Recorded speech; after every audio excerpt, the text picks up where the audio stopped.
The two-state solution left the station a long time ago. You, Wada, you say that he died, it was never born. Let's be honest about it. It was never born.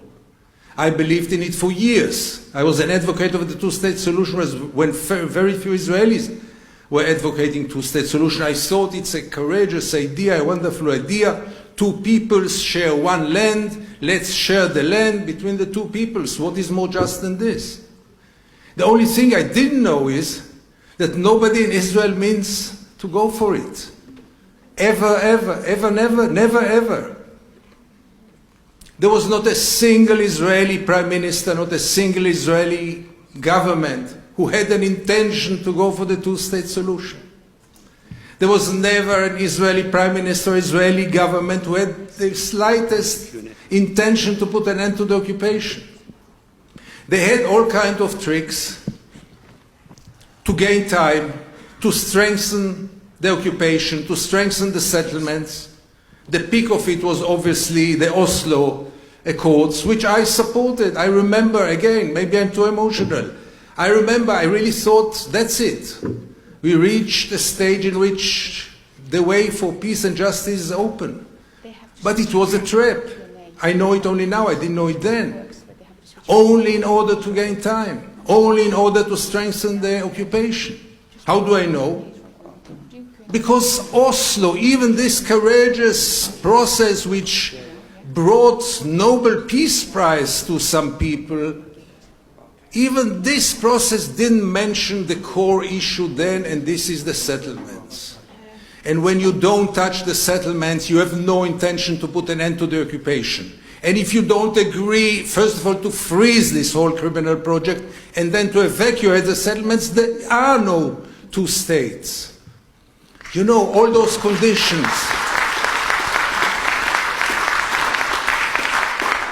Listen to the language of those who support two-state solution or claim that they are supporting the two-state solution. Palestine must be demilitarized. Sorry, why should Palestine be demilitarized? Don't they have the right of self-defense? Aren't their life in danger much more than we Israelis? What other country in the world is demilitarized? Why would they be demilitarized? Why can Israel possess any possible weapon in the world and Palestine has no right to have any kind of weapon? What kind of justice is this? Based on what?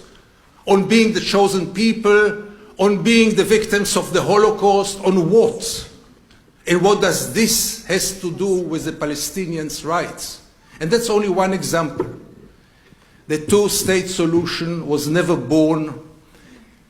Israel went for it after many years of opposing it because they saw that this can lead to decades and decades of occupation without doing anything, only strengthening the settlements.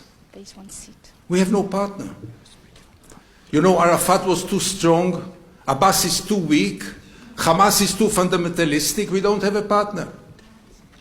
Israel is a partner, obviously, for anything. But there is no Palestinian partner. How unfortunate. Many times I'm being told in Israel, oh, you draw the picture in black and white. And it's not black and white. It is so complex. My friends, it is black and white. And those who say that it's complex don't want to see the truth.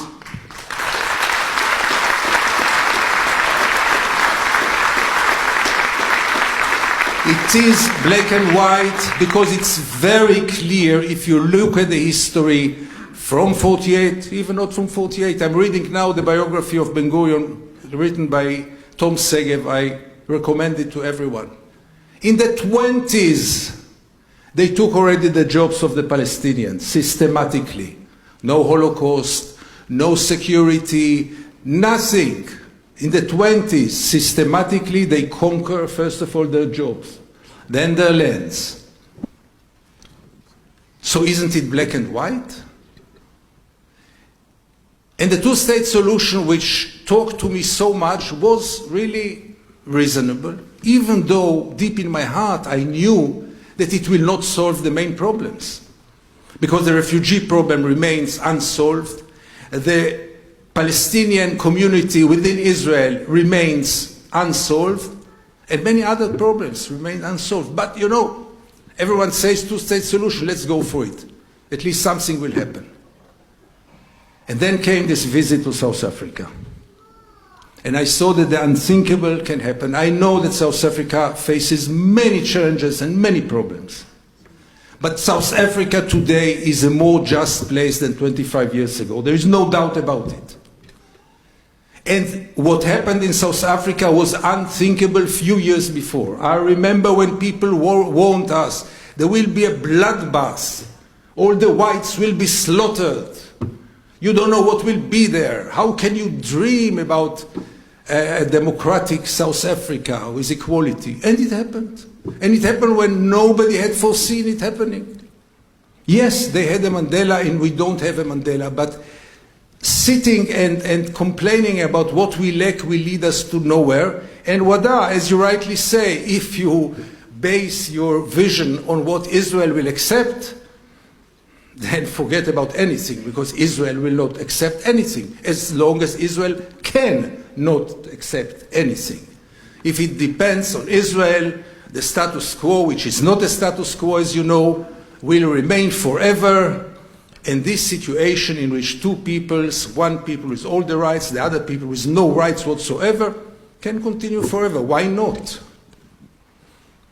And then I saw the light. And I don't over-dramatize. I really saw the light. Because I thought, all of a sudden, that we have to think about the unthinkable. And when we speak about the one state, we speak first of all, and above all, about one value, maybe the most important value for this part of the world, and this is equality. This is what we lack, because there is almost no single Israeli who looks upon the Palestinians and sees them as equal human beings. Believe me, leftists and right-wingers, just scratch under the skin, and you will see they don't perceive them as equal human beings. And as long as this will continue, nothing will be solved, because there can be all kinds of deals, like Oslo, like the deal of the century, like all the peace plans in the longest peace process in history, which led to nowhere.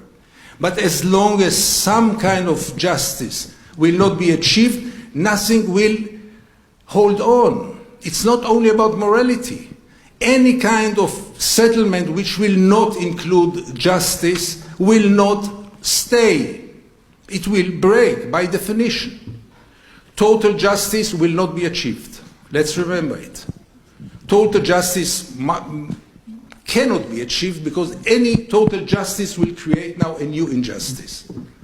But this vision of one state with equality, which sounds now utopia, can very rapidly turn into reality.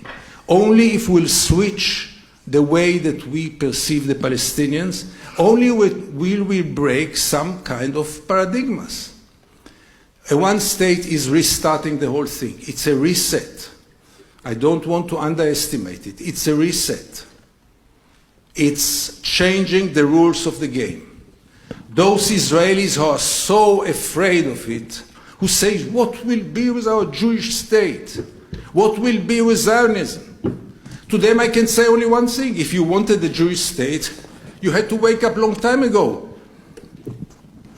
But you can't have it all.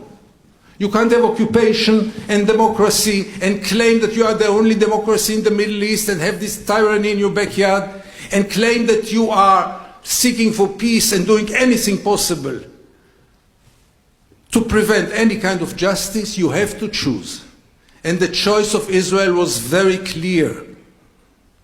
An apartheid state. This is the real choice of Israel. And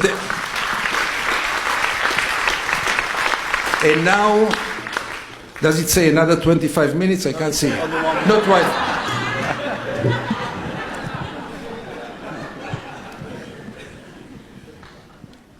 I know all the meanings of a one state, and they are quite outrageous, by the way, for Palestinians as well. It means a lot about the PA. It means a lot about the self-determination. For both peoples, it might be very, very painful. But do we really have an alternative? And when you start to speak about a one state, all of a sudden, the sky's the limit. Because if we will reach this stage of equality, of real perceiving the Palestinians as equal human beings, the problems will all of a sudden be much smaller than we think.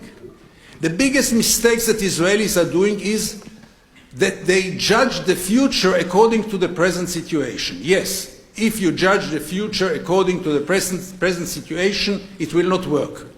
It might be very violent, it might become a Balkan, it might be a terrible war, I don't know what.